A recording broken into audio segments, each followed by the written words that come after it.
บอกให้ผู้คนเฮาทำเป็นแบบอย่างไปในตัวโยมพ่อโยมแม่เฮาก็ต้องสังเกตปัจจุบันเนี่ยลูกหลานของเฮาตะก่อนสุมาเถอะใครด่าอย่างว่าเฮาในภาษาเหนือเฮาก็พอยังรับได้อยู่แต่ภาษาปัจจุบันมีต่างภาษากลางอาปาอาแม่อย่างกับมีละอ่อนอยู่ท่านคนหนึ่งสถาญาติโยมทั้งหลายคุณครูถามบอกว่าเธออยากจะเป็นอะไรในอนาคตผมอยากเป็นมนุษย์ครับอ้าวเธอไม่เป็นมนุษย์หรือตอนนี้ไม่ครับพ่อผมเรียกว่าไอฮาเพื่อนผมว่าไอเฮียอย่างนี้เป็นต้นผมไม่รู้ว่าผมเป็นคนหรือเป็นสัตว์กันแน่อย่างนี้เป็นต้น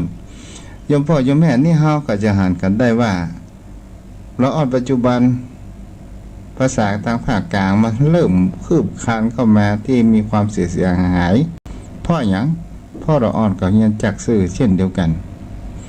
และคนเฮานั้นชอบข่าวบดีมากกว่าข่าวดีเฮาจะเห็นได้ว่าข่าวดีๆเพิ่นบอกออกทีวีเป็นแต่เป็นว่าถ้าเอาข่าวดีๆออกข่าวเป็นแต่เป็นว่านี่เฮาก็จะเห็นว่าผู้คนคงจะทำดีเสียมากกว่าและอันนี้เฮาจะเห็นว่าเฮาเพิ่นเอาข่าวบดีพาการทะเลาะวิวาทแย่งผัวกันมีความหึงหวงกันข้างกันต่างๆนานาเกิดขึ้นแล้วข่าวดีๆที่เราจะกระทำกันเนี่ยอย่างกับปีใหม่วัฒนธรรมปีใหม่เมืองของเราแต่ละที่เพิ่นก็จัดการจัดงานบางที่ก็ยกเลิกเพราะว่าโรคมหันต์โรคระบาดเนี่ยถ้าเป็นโรคละ10 บาทนี่ก็ว่าไปอย่าง โรคระบาดก็คือโรคโควิด-19เนี่ยเอาอู้ไปอู้มาเฮามาหันตัวหันตีนแต่เฮารู้ว่ามันมีจริงเฮารู้ว่ามันมีจริงเกิดขึ้นใครติดแล้วถ้าร่างกายบ่พร้อมก็ถึงแก่ความตายถ้าร่างกายพร้อมตอนไปถึงหมอก็ยังมีความรอดอยู่เกิดขึ้นอันนี้ก็เป็นสิ่งที่เฮานั้นเฮามาหันไอ้อย่างก็ว่าเจ้ากรรมนายเวรกรรมดีกรรมชั่วเฮาก็มาหันว่าสิ่งที่เฮากระทำแล้วเฮามาหันมันเป็นนามธรรมแต่เฮารู้ว่ามันมีจริงเป็นสิ่งที่เฮานั้นจะหันเกิดขึ้นแต่เฮาจะหันว่านี้คนเฮานั้นชอบพูดจาในเรื่องบดีของคนอื่นมาจะเล่าจากวันแต่กะสุโอ้เขาว่านั้นมันเป็นลักเล่นนี่นั่นน่ะโอ้มันอย่ามาอ้างลูกงูเต้าอย่างเงี้ยโยมพ่อโยมแม่เฮาก็จะหันกันได้ว่าแต่สุมันตึงว่าอายแท้นะบัดเดี๋ยวนี้นะข้าว่าหานี้นั้นเข้าวัดตึงวันมันให้อย่างตู้เจ้าสักอย่างก็หาเนี่ยโอ้เอาไปเอามาต่อก่อนนี่เพิ่นเล่าขวัญจากขวัญกันกลางต้งกลางนามามีอย่างเล่าขวัญตู้เจ้ากูว่าตู้เจ้าตัวนี้มาอยู่นี่บบพดพรรษาเนี่ยพอบ้านเฮาคณะกรรมการเนี่ยเขาไปจริงจังครับในวัดในวาเกินไปเนี่ยตนได้แม่ก็ถึงบ่ถึงพรรษา2 พรรษาก็ปิกละเนี่ยโยมพ่อโยมแม่เฮาก็จะหากันได้ว่าตีนให้จะอุบหาเอาเฮาจะแยกอย่างใดกันดีเฮาจะแยกอย่างใดตัวเจ้าบ้านเฮานั้นอยู่เมินแล้วก็เป็นสิ่งที่เฮาก็จะหากันได้ว่าโอ้พอละลูกหลานไผเข้าวัดเข้าวาตะวันตกดินเข้าวัดเข้าวาสู่ไปบอกพ่องเด้อว่าผู้เตือมันหมูอะไรอย่างเฮาช่วยกันห้ามปรามอย่างนี้ก็อันนี้เฮาไปจ้องจับผิดกันเป็นส่วนใหญ่โยมพ่อโยมแม่ก็เป็นสิ่งที่เฮาจะหันกันได้ว่านี่ก็เป็นการที่เฮาชอบเอาเรื่องบดีของคนอื่นเนี่ยมาอู้มาจ๋าเล่าควรกันผ เผลอๆทุกเจ้าก็โดนกันไปเป็นส่วนใหญ่เอาละมันต้องมีอย่างเล่าก่อนพระเจ้าให้ดีไปในวิหารโอ้พระเจ้านี่งามแต่งามว่าเสือท่าอย่างเดียวอู้จ่าบ่ได้เอ้ยมันบ่มีอย่างที่จะเล่าโยมพ่อโยมแม่เป็นสิ่งที่เราจะหันได้ว่านี่ก็คือคนชอบนินทานั่นเองต่อมาองค์ประกอบของมันก็คือเป็นกล่าว ต้องเรื่องที่มันเป็นจริงเรื่องที่มันเกิดขึ้นสู่บ่เชื่อกะบ่เชื่อข้ากะลองไปถามอีนั้นพอแหละไปถามมันแน่ว่าแต่บ่แต่อู้กำลังสู่เขาบ่เชื่อลองไปถามแหละอย่างนี้เป็นต้นนี่แหละโยมพ่อโยมแม่ก็เป็นสิ่งที่คนเราก็จะหากันได้ว่าแต่คนถูกเล่าเนี่ยมันจะมีความรู้สึกมีความทุกข์เกิดขึ้นอย่างใดพ้องอย่างเช่นโยมพ่อโยมแม่บางท่านบางคนปากกาที่จะไปวัดไปว่ามีคนเยอะเย้ยว่าเป็นหน้าบุญแต่เน่าไปวัดไปว่าส่งเข้าหูทุเจ้าส่งแต่เด้อเขาไปสนใจกรรมดินทากรรมอิจฉาของคนอื่นเนี่ยเขายังบอกเกิดว่าถ้าเขาบอกเก็บมาใส่ใจเขาเป็นเขาอย่างแล้วเขาจะในสิ่งที่เขากระทำเขาทำบัดได้เขามีความอิจฉาถึงจะเขาจะเล่าขวัญนินทาพวกเขาเล่าไปเขาบ่สนใจเสียตั้งหากเขาก็เกิดว่ามันเป็นลมปากเขากล้าเขาก็ยั้งเขาก็จะยุดไปเอง3 วัน 7 วันมันก็จะหายไปเองสิ่งเหล่านี้ต่างหากเป็นสิ่งที่สำคัญที่เกิดขึ้นในจิตใจของคนเราต่อมาองค์ประกอบของมันก็คือคนคิดแต่เรื่องได้ต่อผู้อื่นคนที่มีการเล่าขวัญนิทานบ่มีความประสงค์ดีต่อบุคคลคนอื่นจะหันได้ว่าเล่าขวัญคนอื่นจบเวลาเรื่องของตัวเก่าเงียบปิ้งเวลาคนอื่นเล่าขวัญตัวเก่าโคตรโยมพ่อโยมแม่โคตรเป็นโกเป็นมังอาฆาตแค้นแต่ตัวเองนั้นบอกเกยขึ้นมานั่งเล่าขวัญคนอื่นเช่นเดียวกันนี่ก็เป็นสิ่งที่คนเรานั้นก็จะหันกันได้ต่อมาก็คือเป็นเรื่องคนที่นินทานี่องค์ประกอบแห่งตัวอย่างหนึ่งก็คือคำว่าเป็นคนที่อันหยังหรือว่าชอบรับหลังคนอื่นอยู่เสมอภายพ้องที่จะเล่าขวัญเส้นแดงฝา8เนี่ยระยะเผาโขนเนี่ยมันก็บ่ได้โยมพ่อโยมแม่ก็เป็นสิ่งที่คนเฮานั้นเกิดจะหันกันได้ว่าคนที่เฮาจะนินทามันจะต้องไปอยู่ในกลุ่มนั้นเองที่ได้ในเรื่องแห่งนินทานี้ก็เพื่อที่ให้โยมพ่อโยมแม่ที่มีคำว่าถูกนินทาเฮาก็ไปเตอะถ้าเฮาทำจิตใจของเฮานั้นเหมือนดังภูเขาเหมือนดังศิลาแท่งทึบเฮาก็จะหันกันได้ว่าคุณเขาประสะเทือนเพราะแรงลมฉันใดบัณฑิตก็บ่หวั่นไหวเพราะนินทาหรือสรรเสริญฉันนั้นเป็นสิ่งที่คนเฮานั้นควรหันว่าถ้าได้จริงสิ่งเหล่านี้มันอยู่กับบนโลกใบนี้แต่เฮานั้นบางครั้งบางคราวเฮาไปเก็บมาว่าเขาดินทาตัวเฮาเขาว่าเฮา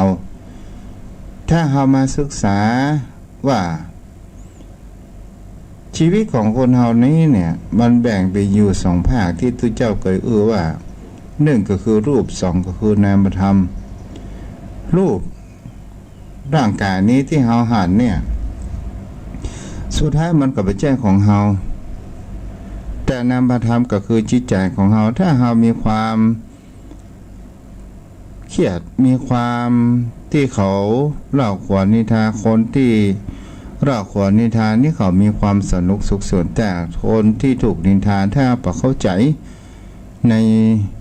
ชีวิตเขาก็จะมีแต่ความทุกข์ความหมองหม่นใจหรือเขาจะหาได้ว่าบุคคลบางคนที่ชอบนินทาเวลาเปิดมีการมีงานกินแขกแต่งงานขึ้นบ้านใหม่งานศพเอาพอนะสมาชิกเขาเข้าหมูขี้ตีขนาดน่ะทำอาหารการกินแล้วโอ้กินพ่อบัดได้พ่ออย่างเงี้ยสลายญาติโยมทั้งหลายถ้าตกเวลาตาตัวเก่าเขาก็จะอู้บอกว่าได้สตางค์มันมีน้อยสมาชิกมีน้อยเท่ากกสที่เดียวนะฮะโยมพ่อโยมแม่เฮาก็จะหาได้ว่าสิ่งเหล่านี้เนี่ยถ้ามันบัดตกตาภัยก็ถึงหมูสึกแต่สิ่งที่ดีๆคือเฮาต้องหูตันอารมณ์ของเฮาเองเฮาอย่าหวั่นไหวว่าเขาว่าอย่างใดจังเขามาเอามันก็ต้องเข้าตัวของเขาเองคำนินทาก็เช่นเดียวกันคำเล่าขวัญนี่นะเฮาบ่ได้ยินก็มันก็เข้าตัวเขาเพราะว่าเฮาบ่เอามากินดูถ้าเฮาเก็บมาเป็นอารมณ์ของเฮาก็ถือว่าเฮายังยอมรับและถ้าว่าเฮาบ่โต้ตอบมันก็จบเพียงแค่นั้นถ้าเฮาโต้ตอบก็เป็นสิ่งที่จะหันเกิดขึ้นว่ามันจะมามีความยุดไว้แค่นั้นนี่แหละเป็นสิ่งที่คนเฮานั้นก็จะหันได้ว่าคำนินทาคำสรรเสริญอย่างใดก็ตามถ้าเฮาทำจิตใจของเฮามั่นคงก็จะทำให้เฮานั้นผ่านพ้นมันไปด้วยดีสิ่งเหล่านี้เกิดขึ้นโยมพ่อโยมแม่ก็ลองเอาไปตึกตองพิจารณาดูว่าถ้าเฮาได้ยินตัวคำว่าได้ยินนั้นก็คือคำว่าโสตประสาทตัวได้ยินนั้นก็คือคำว่าจิตของเฮามันเมื่อได้ยินสิ่งที่ประสบอารมณ์มันจะวิ่งไปจับและเอามันจะมาส่งถึงจิตและมันก็มีความการปรุงแต่งนี่นี่เขาว่าเฮาด่าเฮาอย่างนี้เป็นต้นแต่ถ้าเฮาเกิดว่าช่างมันปล่อยเขาไปหรือว่าเฮาได้ฝึกสติเฮามีอยู่กำหนดถ้ากูไปยุ่งไปเกี่ยวมันเป็นเรื่องไร้สาระมันมีแก่นสารอย่างต่างๆปล่อยเขาเป็นกรรมเวรบัจจีกรรมกรรมปากกรรมอู้กรรมจ๋าปล่อยเขาไปเถอะเฮาก็ไม่ต้องไปแจ้งไปได้นะจะเห็นได้ว่ามันก็จะต้องผ่านไปเกิดขึ้นโยมพ่อโยมแม่วันนี้ก็มีเรื่องเล่าโยมพ่อโยมแม่ได้รับฟังกันว่ากรรมเวรนั้นมันเป็นสิ่งที่มีจริงหรือไม่โยมพ่อโยมแม่ก็รับฟังเรื่องนี้เรื่องของชาวบ้านศรัทธาญาติโยมทั้งหลายมีครอบครัวหนึ่งมีแม่กับลูกก็คือมีความและก็มีเพิ่นเขาว่าบุญทิ้งกรรมเป็นของบุญทิ้งนี้เป็นลูกของแม่ชื่อเขาว่านุ่มศรัทธาญาติโยมทั้งหลายนุ่มนั้นก็เป็นเด็กกำพร้าตั้งแต่น้อยก่อนที่พ่อจะตายนั้นพ่อก็ได้หาที่ดินเพื่อมักปอปลูกผักปลูกไม้นุ่มนี้ก็เป็นคนที่มีความกตัญญูต่อมารดาต่อแม่นุ่มเป็นคนที่รูปร่างหน้าตาบ่ค่อยงามสักเท่าใดพอวันเวลาผ่านไปเป็นสาวเกิดขึ้นก็มีหนุ่มคนหนึ่ง มาที่ว่าอยากจะได้นุ่มเป็นภรรยาแต่มามีความจริงจังอยากจะคบเล่นๆหลอกๆแล้วหนุ่มก็ไม่ได้คิดว่าผู้ชายคนนั้นจะคบเล่นๆหลอกๆแต่หนุ่มนั้นมีความจริงจังว่าผู้ชายคนนั้นจะเอาตัวอย่างแน่แท้ผู้ชายคนนี้ก็ชื่อว่าบุญศรัทธาญาติโยมทั้งหลายผู้ชายคนนี้สุดท้ายก็มายอมรับลูกในท้องของนุ่มนั้นก็ได้ท้องโดยการที่มามีป่อของลูกแต่นุ่มนั้นก็มีการที่มาทำร้ายลูกในท้องก็ได้อุ้มฟักเลี้ยงมาจนถึงเวลาเติบโตใหญ่ขึ้นมาก็เลยมีการใส่ชื่อเขาว่าปุนทิ้งหมายถึงเขาว่าลูกมันมีป่อเวลาไปโรงเรียนศรัทธาญาติโยมทั้งหลายเด็กชายบุญทิ้งนี้ก็โดนเพื่อนล้อว่าไอ้ลูกมันมีป่ออย่างนี้เป็นต้นไปต่างๆนานาเกิดขึ้นพระอ่อนชื่อว่าบุญทิ้งนี้ก็มีความน้อยเนื้อต่ำใจเขาก็มาล้อเรียนอยู่เสมอเพื่อนก็ได้มีการชกต่อยตลอดจนถึงวันต่อมาเพื่อนที่ล้อเรียนนั้นก็หันว่าบุญทิ้งเป็นคนที่มีพละกำลังที่ทำอะไรอย่างถ้าขาดไปยั่วโมโหก็จะทำร้ายเขาเหล่านั้นสุดท้ายเขาก็บอกกล้ารังแกแต่คนชื่อว่าบุญนั้นกลับไปเอาลูกของเศรษฐีผู้มีอันจะกินคนหนึ่งซึ่งเป็นสาวที่หน้าตางามชื่อว่าบุญทวีศรัทธาญาติโยมทั้งหลายวันเวลาผ่านไปในบุญนี้จะเป็นสิ่งที่หันได้ว่าพ่อของภรรยาของตัวเองนั้นเป็นคนมีฐานะมีเงินมีทองอยู่มากมายบังเอิญเพิ่นมีการเลือกกำนันในบุญนี้ได้รับการเลือกเป็นกำนันเพราะว่าพ่อเมียสนับสนุนเกิดขึ้นก็ได้เป็นพ่อกำนันบุญเกิดขึ้นแล้วเมื่อได้แต่งงานกับบุญบุญยวีนี้ซึ่งเป็นสาวงามก็ได้เกิดมีการท้องมีลูกเกิดขึ้นอยู่เป็นลูกผู้หญิงถึง3 คนแต่คนสุดท้องนี้ชื่อว่ากัญญาศรัทธาญาติโยมทั้งหลายกัญญาคนนี้ก็เป็นเด็กดีมากเป็นคนที่คอยปฏิบัติปัดปู่พ่อแม่อยู่สม่ำเสมอมีความเข้าใจแต่กัญญาคนนี้เนี่ยเป็นเพื่อนของบุญทิ้งเมื่อสมัยเด็กๆเป็นอ่อนและมีความสงสารกับบุญทิ้งที่ถูกเป็นว่าเป็นลูกบ่มีป่อศรัทธาญาติโยมทั้งหลายวันเวลาผ่านไปการเจริญเติบโตเป็นใหญ่เป็นสาวเกิดขึ้นแต่กัญญานี้ก็เป็นคนที่ว่ามีความสงสารกับบุญทิ้งความสงสารก็ก่อให้เกิดแห่งความรักบ่าวสาวแลกรุ่นหันกันมองสายตาก็มีความผูกพันกันเกิดขึ้นวันเวลาผ่านไปศรัทธาญาติโยมทั้งหลาย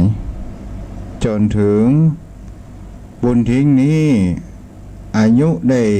20 ปีในประเพณีทางภาคกลางเปิ้นก็จะมีการอุปสมบทให้พ่อแม่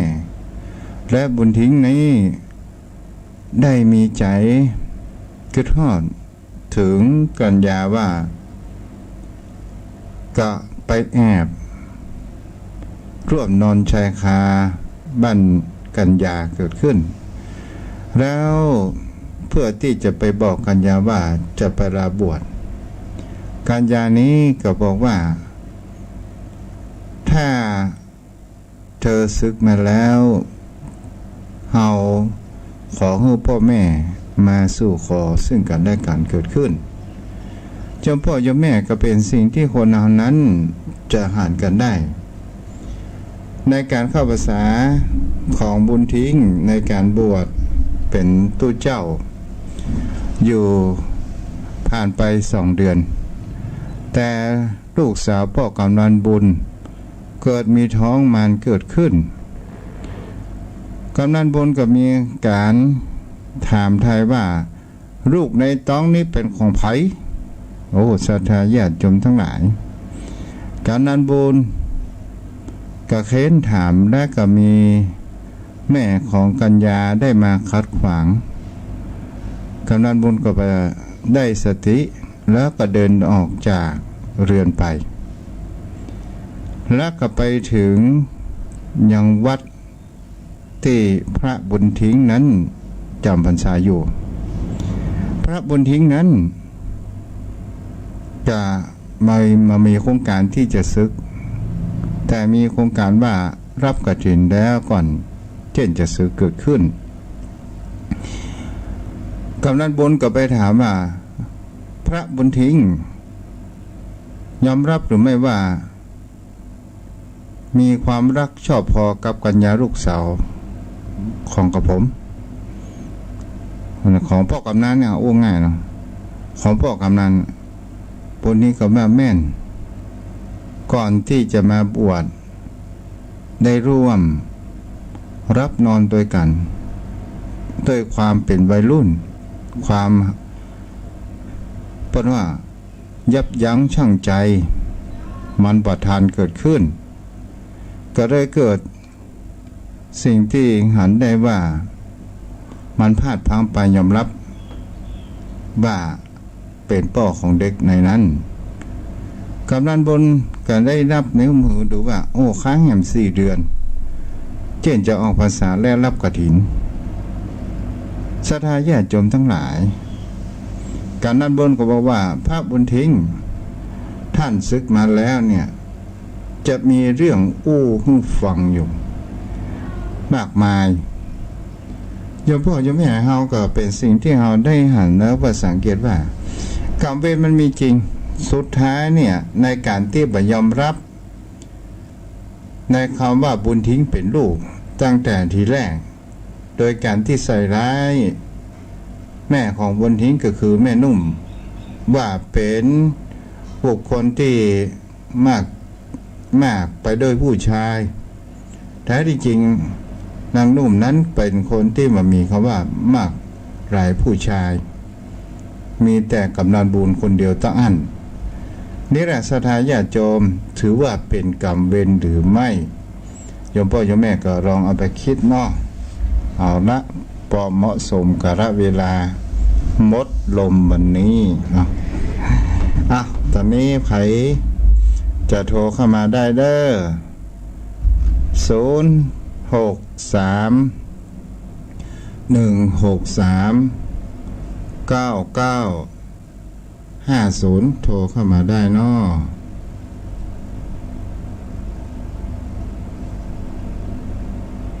โทรเข้ามาได้เด้อ063-163-9950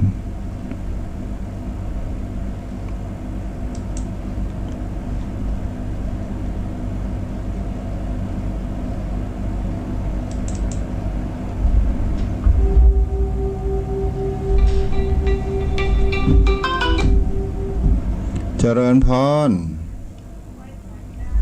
จ้าโอ้ลืมแกอันนี้แม่ได้ลอมเดี๋ยวทุกเจ้าลืม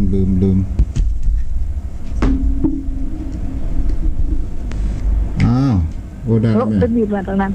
ฮะไม่เสียเจ้าเจริญพรเด้อการนินทากะเลมันเทน้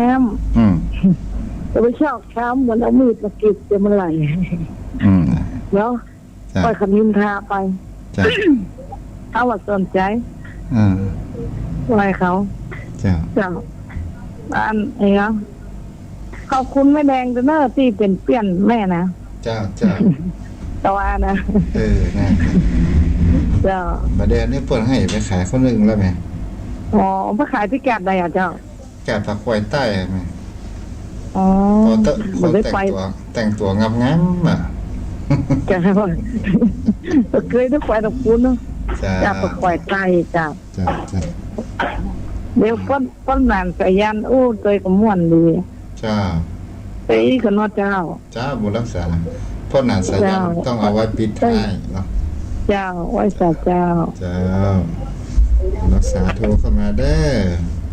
0631639950 โทรเข้ามาได้เด้อ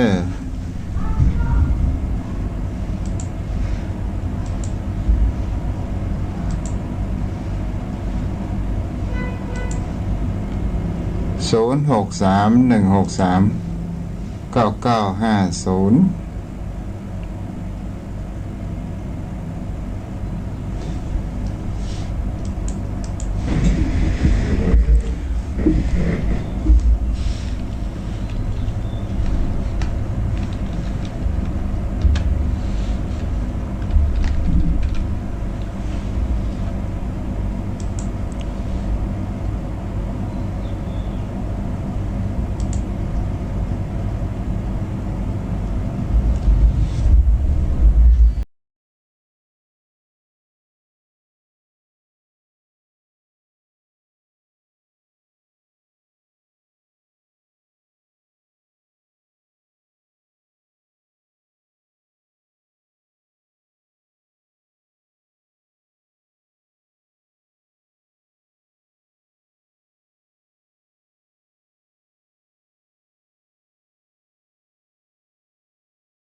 มาจับพอดีพ่อหนานมามีภัยโทรมา น่าก็ฟังหวังโอกาสเปิ่นถ้าเปิ่นบ่โทรจะเอาแล้วเน้อนะเอาเจือจะเป็นเลี่ยมไม่หรอกท่านพระคุณได้ยินเพลงปีใหม่ท่านพระคุณเจ้าโอ้ยังบ่ได้ลืมปอนกำเมืองปั่นให้ลูกขึ้นหลานเนี่ยโอ้เอามีกักการก็หยังพี่เบาก็เสาะลืมสักหน่อยเนาะ โอ้พ่อหนานกินจำดีอยู่แล้วล่ะ โอ้มันบอกว่าท่านเจ้าเอ้ยมันก็หลงลืมพ่องอากาศเนี่ยใดมันอายุนักมากว่าอย่างนั้นนะ แม่ โอ้ท่านเจ้าอู้ถึงเรื่องนินทากะเลมันลืดไปแล้วท่านบอกให้สุดใจแล้วเอาใครว่าได้เอาไปเข้าไปกิ๊กๆอย่างกันมันเป็นธรรมชาติของมันแล้วท่านมันอยู่ในโลกอย่างท่านพระพุทธเจ้าว่านะมันเป็นโลกกระทำมันถึงหนีบ่โป้นผมก็เลยมันใครจะแต้มันลืดไปแล้วมันก็เล่ากันนั่งกินข้าวด้วยกันเพราะก็ไผ่ลูกก่อนนี่ก็โดนเล่าละเที่ยงจังอูเลนว่ะเพราะอย่างอันมาลูกแต่ก็เดี๋ยวเขาจะเล่าขวนนั่งอยู่เนี้ยเอ็นเนาะแม่มาลูกละเดี๋ยวเขาจะเล่าขวนนั่งเนี้ยเอ็นเนาะคนที่มันลูกก่อนแล้วมันโดนเล่าอะไรเขาก็เข้มห่วย ว่าถามแค่หัวอย่างก็เอาลูกเขาก็จะโดนเล่าอย่างเขานักไก่เนาะ มันเป็นธรรมชาติของคนมันละท่านเจ้าเอ้ย แม่นน่ะกูเต๋ออู้ไปอู้มาหมอหมูจะเล่าก่อนไว้เล่าก่อนทุกเจ้า โอ้เพื่อว่าทุกเจ้าอยู่วัดดักใบดังต่อหมู่ปากบปอนินทาเก่าเล่นทุกเจ้าเพื่อนบ่มีไอ้วุฒิยุโทโปกรณ์ที่ไปต่อสู้มันเหมือนเจ้าบ้านเจ้าบ้านแล้วเล่าขวัญดีๆไปใหม่เหมือนทุกเจ้าเพื่อนบอกว่าเพื่อนบอกเจ้ามันตึกและตามใจเขาเตอะเขาก็เลย ยังว่านะอ่อนในแตงแข่งในเว้นนะครับท่านเจ้าเอ้ย แม่น อย่างคนบ้านนับได้นับเล่าได้บ่มีจริงบ่มีข้อมูลเดี๋ยวไปยับหัวนั่นก็ไปอู้คนนั้นได้ยินไหนมาเกิดญาติพี่น้องเพิ่นฟังตัวญาติพี่น้องเพิ่นเป็นพยานหลักฐานมันเด็ดเข้าคอกบ่เข้าพี่เข้าเกลือนะกะ หมายปากเสียงต่างบอกโอ้ตีสะที่สองเนาะ แม่นอย่างพระคุณเจ้าเนี่ยเพิ่นบอกว่าอย่างเราก็ตึงบ่เคยได้ยินที่เจ้าใหม่ศรัทธาสักเดือกเจ้าเขาตะแล้วไปเหี้ย เดี๋ยวว่า จะว่าจังเขา การเดี๋ยวว่าเป็นหยังโยมตนไม่ต่อนี่ ตุลุงวัดที่อันผมเคยเป็นเนนอยู่กับเปิ้นนะจะมันก็ปะเขาว่าของเฮานิ้วเดียวนะเขาจี้เขาเข้าถึง3 นิ้ว 4 นิ้วอ่ะมันมีในตัวเขาหันมดที่เขาว่าเฮานะมันมีในตัวเขามดเขาจี้เฮานิ้วเดียวไว้เนาะนั้นเข้า3 นิ้วเข้าในเขามดมันไปที่อื่นเนี่ยนิ้วมันก็ตึงแต่นะท่านเจ้าเนอะเขาว่าอันนี้มันอยู่ในตัวเขามดที่เขาเล่านะ การตีนะพ่อหนาน ว่าไงครับ บอกเข้าใจทุกเจ้าอ่ะทุกเจ้าบ่ได้ใจสตางค์มึงจะไปใส่หยังสตางค์อ่ะ โอ้ ใจเนี่ย ท่านพระคุณเจ้ายิ่งเป็นตุกหลวงนะไม่ใช่ตุหลวงนะผมว่าตุกหลวง มันเข้าในห้านโมทะน้อยไข่โยมไปได้กี่ข้าวกินน้ำไปเจ็บเป็นเย็นอุ่นมันก็จะเป็นได้โจกอ่ะบางทีเปิ้นได้ครับการเจือได้แล้วเขาบันทึกว่ารายจ่ายเปิ้นอ่ะมันเข้าหันหมดอ่ะถ้าเป็นเจ้ารองนี่ยังแฟนหน่อยมันพอค่อยมีภาระถ้าเป็นทุกเจ้าหลวงแล้วภาระหนักอะยังมันอยู่ในนี่ปัดเสี่ยงเนี่ยแล้วมันจะได้บ่ได้มันจะว่าโอ้ทุกเจ้าอย่างอย่าเอาอย่างบินทบาทก็ได้หมดมันใจบางอย่างก็ต้องใจสตางค์กระลดกระลางก็ต้องใจครับ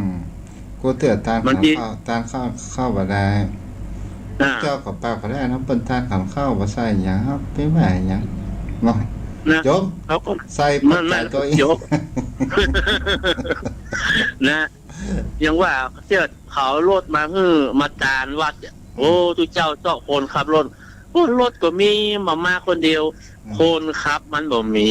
มันจะต้องเปิดไปเนี่ยการเนี่ยงานเดี๋ยวต้องจ้างเปิ่นหรือต้องรู้เปิ่นแล้วเอาสตางค์ไหนมาจ้างแล้วมันแบบที่มีถึงวันบางทีเปิ่นก็ไปได้ไปไหนอ่ะพูดถึงทุกเจ้าเลยไปจ้างคนเปิ่นมีการมีงานประจำมันก็ลำบากหน่อยเอาไปกึดง่ายว่ารถมีแล้วขอเปิ่นมาคนเดียวเนอะมันเหมือนนึกว่าเปิ่นขี่ก็บ่ได้มันหิดตังเฮามันประเพณีของเฮามันแบบเนี้ยมาได้ที่เจ้าขับรถมันจะเหมือนตังใต้ท่านพระคุณเจ้า จ้าแม่นป้าหนาน ครับผมหมดละกะเวลา ยังหมดเตื้อ เอาคือคนอื่นพ้องเนาะ เดี๋ยวขอคำสุดท้ายเนี่ย ว่าได้ครับ ว่าหลังปีใหม่เมืองนี่บ้านป้าหนานมีรถแมคโครก่อ แมคโครนี่โอ้บ่มีท่านเจ้าเอ้ย อันนี้เราจะไปถามเจ้านี่เปิ้นเอาวันเท่าใดไง คิดเป็นวันมันมีรถแบบใหญ่กับแบบน้อยแล้วท่านพระคุณเจ้า ตู้เจ้าจะ รถใหญ่เนอะ ตู้เจ้าจะมาโคตรหลุมมาได้นะ อ๋อท่านพระคุณเจ้าพูดหลุมแล้วใหญ่กะเป็นหนองกะ เอาโคตรหลุมฝั่งซองมาได้ อ๋อเออเรียกว่าพูดหลุมมาอย่างเรียกว่าอย่าง จ้า ของอยู่ในจองท่านพระคุณเจ้าเอ้ยเปิ้นตาเนี่ยเอารถมาตาไปกันน่ะมันยังพระครูสุมาเด้ออันเอ่ยเปิ้นพระครูทองว่าโอ้จักแม่น้ำตังห้ามาปั่นปอนแล้วเจ้าขยันขอปูจาคืนชาว เอาบอกว่าได้บ่ได้ที่เท่ามาอย่างอีเนาะ จ้า แต่ทางใต้บ่ได้นะครับ ถ้าเป็นธรรมยุทธ์ว่าโยมห้ามจับโยมถวายแล้ว ถ้าโยมไม่ถวายโยมก็ไม่ต้องถวาย ถ้าโยมถวายแล้วไม่ต้องยุ่งเรื่องของพระแล้วอะครับ แม่นประเพณีเพื่อนมาอย่างนั้นอย่างที่ผมว่าทุกเจ้าตั้งใต้เพื่อขี่รถได้เพื่อนพายเรือได้เพื่อขี่ม้าได้ผมเคยไปนะเพื่อนมีรถว่าอ้าวอาจารย์แล้วใครจะมาขับเอ้าก็ขับเองดิมึงไม่เป็นอะไรเล่นคอมยังเล่นได้มันไม่เกี่ยวอะไรกันมันประเพณีเพื่อนมาอย่างนั้น แม่นนะ แต่ของเรานี่มันโลกาวัชชะเพื่อนติเตียนแต่ทุกเจ้าพายเรือไปบินทบาทอะเรือเพื่อนมีของไผ่ของมันก็กระทายเรือที่ไปบินทบาทเนี่ยผมก็บอกโอ้เขาเนี่ยมันได้เขาขี่เรือไปจ้างเขาไม่ได้อยู่ใกล้น้ำเพื่อนพายเรือแล้วก็บินทบาทแล้วยังตั้งสุโขทัยเพื่อขี่ม้าบินทบาทอะครับที่เจ้าบอกขี่ม้าบินทบาทกลับบ้านเพราะบ้านมันห่างกันแต่ของเรามันผิดประเพณีเขาบ่มีท่านพระคุณเจ้า แม่น ก็เลยทำมาได้ครับมันแตกต่างกัน เจ้าอนุโมทนาเด้อ ครับขอแทบใต้ไหวสาท่านเจ้านะครับไหวสาครับ ใครบ่โทรมาเพราะนั้นโทรอู้เนี่ยโอ้อันนี้ลมยังหมดแต่นะลมต่อกันเรื่องการเนี่ยอู้หลงปงใส่กันใครโทรมาเด้อ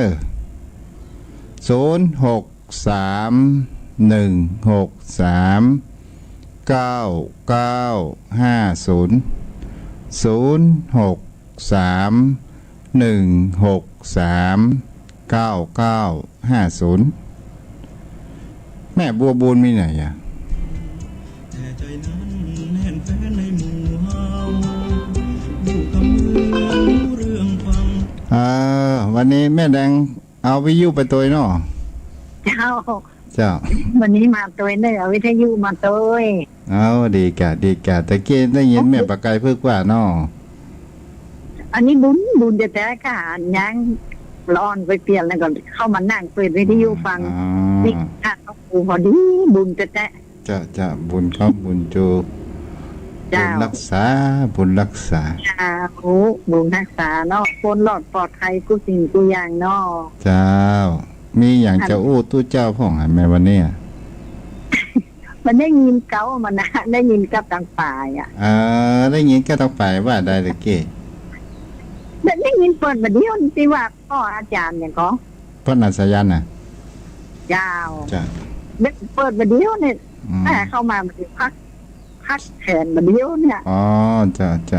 ดีละ จะรักษาสุขภาพเลยเนอะ เจ้าแม่ก็เช่นเดียวกันเนาะ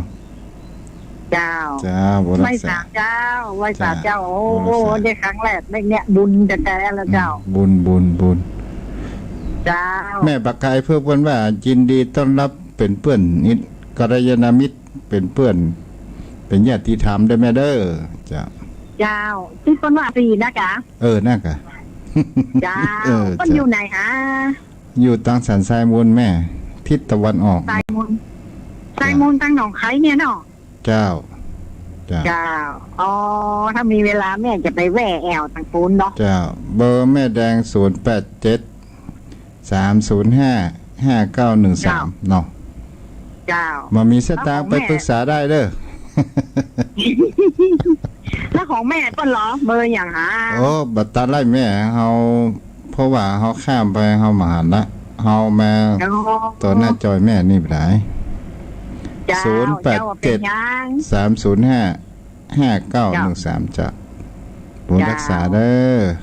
จ้ะ เจ้าไหว้ศาลเจ้า จ้ะอ้าวโทรเข้ามาใหม่ได้เด้อ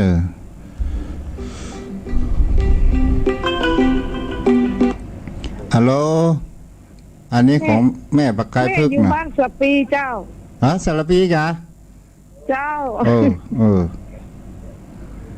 เบอร์โทรศัพท์ของแม่ปากไก่พึกแม่แรงจด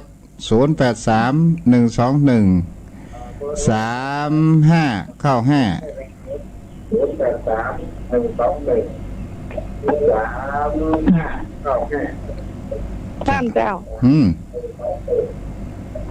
อันแม่อยู่ไกลวัดยังแค้นหน่อยมาได้เล่าวันทุกเจ้าจ้ะ ก็เป็นอย่างนั้น อยู่ใกล้ไปอยู่ไกลไปกิโลน่ะ เป็นยังสมัยก่อนนี่จะเตียวไว้นอกไปวัด จ้า เดียวรถถีบไป จ้า เดียวเมินไป จ้าบุญรักษาได้แม่เด้อ เจ้าไว้แต่เจ้า จ้าจ้า เป็นกำลังใจท่าน จ้าอ้าวใครจะโทรมาได้เด้อ063-163-9950 สายสุดท้าย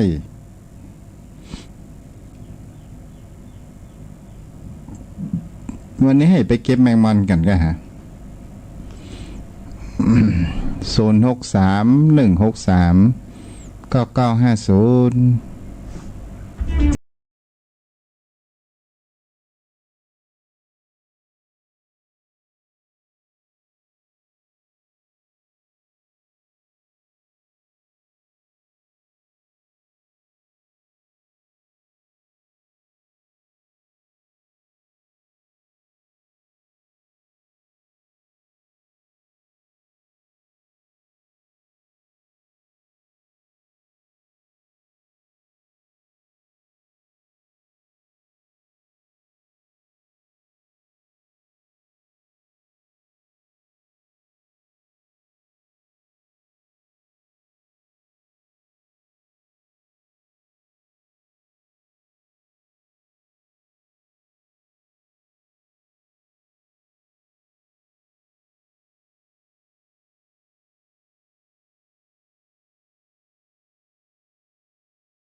วันนี้